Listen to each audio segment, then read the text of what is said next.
سمع اللہ لمن حامدہ یہ کہنا چاہیے، یا مکہ مکرمہ میں جو کہتے ہیں سمع اللہ، مکہ مکرمہ میں جو پڑھتے ہیں وہ نہیں، ربنا لک الحمد یا ربنا ولک الحمد کہنا چاہیے؟ اس کے جواب پہلے بھی دیا ہے لیکن پھر دے دیتے ہیں کہ دیکھیے رسول اللہ صلی اللہ علیہ وسلم سے 4 طرح کے جملے آئے ہیں۔ کبھی پڑھتے تھے ربنا لک الحمد، سب سے چھوٹی چیز، ربنا لک الحمد 3 الفاظ۔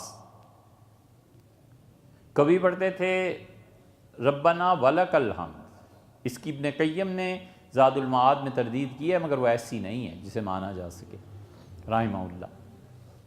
کبھی پڑھتے تھے اللہم ربنا لک الحمد، اور کبھی رسول اللہ صلی اللہ علیہ وسلم پڑھتے تھے اللہم ربنا ولک الحمد۔